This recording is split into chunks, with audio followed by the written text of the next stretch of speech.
حضرت بایزید بستامی رحمتہ تعالیٰ علیہ فرماتے ہیں کہ رمضان کا مہینہ تھا تو میرے بستان میں سارے میرے ہاتھ چومنے والے تھے. ہاتھ چومنے والے بڑے اچھے ہوتے ہیں، لیکن کبھی کبھی دل کرتا ہے کہ بندہ تنہائی میں بیٹھے اکیلا، کوئی نہ ہو، ایک بندہ ہو، ایک اس کا رب ہو. کبھی کبھی دل بابا بلے شاہ صاحب نے بھی کہا اٹھ بلیا چلو اتھے بسیے جتھے بس دینی سارے انے، اتھے بسیے جتھے بس دینی دو تین نہیں سارے انے. اٹھ بلیا چلو اتھے بسیے جتھے بس دینی سارے انے، نہ کوئی ساڈی ذات پچھانے نہ کوئی سانو منے. تو حضرت بایزید فرماتے میرا بھی دل کرتا تھا آج وہاں جاؤں جہاں کوئی جاننے والا نہ ہو، اور وہاں جا کے نہ میں، رمضان کا مہینہ تھا تو دل کیا کہ وہاں جا کے روزے گزاروں جہاں ہاتھ چومنے والے نہ ہوں، میں ذرا کھل کے عبادت کر لوں. فرماتے ہیں میں دور بستام سے نکلا، ایک مسجد میں جا کے اعتکاف بیٹھا، پورے مہینے کا اعتکاف. پہلے دن مسجد میں گیا تو نمازی پوچھنے لگے بابا جی روٹی کہاں سے کھاؤ گے؟ میں نے کہا کہ میرا اللہ دے گا. یہ نہیں کہتے کہ بابا جی فکر نہ کرنا روٹی آ جائے گی. کہا روٹی کہاں سے کھاؤ گے؟ کہا اللہ دے گا. کہنے لگے اللہ تو دے گا پر کس طرح؟ تو آپ فرمانے لگے آپ مسلمان ہیں، آپ کو سمجھنا چاہیے کہ اللہ وسیلے کو پسند ضرور فرماتا ہے پر اللہ وسیلے کا محتاج نہیں. وہ اگر چاہتا ہے تو پھر بے حساب ہی عطا فرماتا ہے، تو وہ دے گا انشاءاللہ. کہنے لگے جی دے گا تو صحیح پر کس طرح؟ آپ فرماتے ہیں میں نے سمجھایا، دو نمازیوں کو زور کے وقت سمجھایا تو دو پھر عصر میں پوچھنے لگ گئے کہ بابا جی ادھر ہی رہنا ہے پورا مہینہ؟ کہا ادھر ہی رہنا ہے. تو روٹی؟ میں نے کہا اللہ دے گا. کہتے انہوں نے بھی پوچھا کیسے؟ ان کو بھی میں نے سمجھایا. پھر وقت ہو گیا مغرب کا تو دو تین نمازی پھر پوچھنے لگ گئے، حاجی ہے، نمازی ہے، صوفی درویش قاری ہے، پر یہ بتا کہ تیرے من کا تعلق بھی جڑا ہوا کہ نہیں؟ تیرے اندر سی آواز بھی توکل علی اللہ کی آتی ہے کہ نہیں؟ یہ بھی تو غور کرنا. حضرت بایزید کہتے ہیں میں تنگ آ گیا. میں نے معلوم کیا کہ یہ ساتھ گھر کس کا ہے؟ بتایا گیا یہودیوں کا ہے. میں نے کسی ذریعے سے ان سے رابطہ کیا یا میں خود چلا گیا. میں نے ان سے رابطہ کر کے کہا کہ تمہارے گھر میں کوئی کام کاج کرنے والی عورتیں تو ہوں گی؟ کہا ہیں. فرمایا مجھ سے پیسے لے لو، بس 2 روٹیاں سویرے مل جائیں سحری میں، 2 شام کو مل جائیں، تو میں سرکے سے کھاؤں یا کسی چیز سے تناول کروں، 2 روٹیاں مجھے صبح شام پیسے لے لو. فرماتے ہیں وہ مان گئے. اب میرا دل کرتا تھا کوئی نمازی مجھ سے سوال کرے تو میں ذرا اعلان کر دوں کہ میرا بندوبست ہو گیا ہے.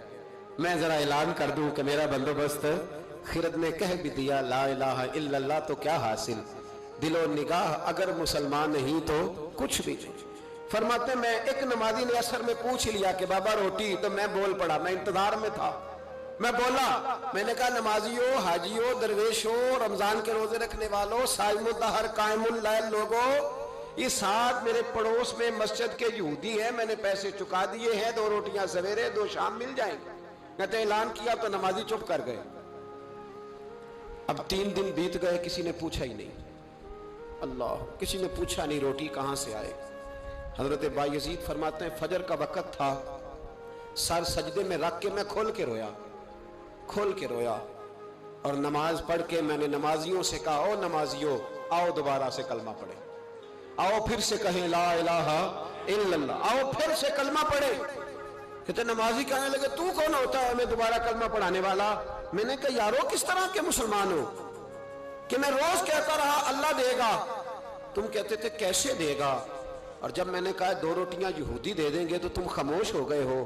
اور مجھے بتاؤ جن لوگوں کا یہودیوں پہ توکل مضبوط ہو اور رب پہ توکل کمزور ہو، انہیں دوبارہ کلمہ پڑھنا چاہیے کہ نہیں پڑھنا چاہیے؟ انہیں دوبارہ اللہ تبارک و تعالیٰ کی توحید کی شہادت دینی چاہیے کہ نہیں دینی چاہیے؟ آؤ پھر سے کلمہ پڑھیں. قرت نے کہہ بھی دیا لا الہ الا اللہ تو کیا حاصل، دل و نگاہ اگر مسلمان نہیں تو کچھ بھی نہیں. قلندر لاہوری بول کے کہنے لگے جو میں سر بسجدہ ہوا کبھی تو زمین سے آنے لگی صدا، تیرا دل تو ہے صنم آشنا، تجھے کیا ملے گا نماز میں؟ بھائیو، اخلاق کی پہلی سیڑھی یہ ہے کہ تیرا اپنے رب پہ بھروسہ کتنا ہے. تیرا انویسٹر پہ بھروسہ زیادہ ہے، سیٹ پہ بھروسہ زیادہ ہے، بلڈر پہ بھروسہ زیادہ ہے، تیرا انڈسٹری کے مالک پہ بھروسہ زیادہ ہے کہ اللہ پہ بھروسہ زیادہ ہے؟ تو اخلاق کا مطلب ہے پہلی سیڑھی. اور دوسری سیڑھی اخلاق حسنہ کی وہ ہے شکر کرنا. کیا کرنا؟ بول کے بتائیے بول. دوسری شیری, ہمارے یہاں نا دکھوں پہ فوکس ہے کہ جسے پوچھے کیا حال ہے تو اس کے وجود میں 360 ہڈیاں ڈاکٹر بتاتے ہیں. بھائی صاحب طبیعت کیسی ہے؟ کہتے ہیں یہ گھٹنا بڑا درد کرتا ہے. اللہ کے بندے 359 ٹھیک ہے نا تیری, ان کا بھی ذکر کر. ایک ٹھیک نہیں تو اس کا نام لے لیا, کہتا ہے گھٹنا بڑا درد کرتا ہے, تو باقی ساری ٹھیک ہے نا, ان کا ذکر ہی نہیں کیا. بھائی طبیعت کیسی ہے, حالات کس طرح کے ہیں؟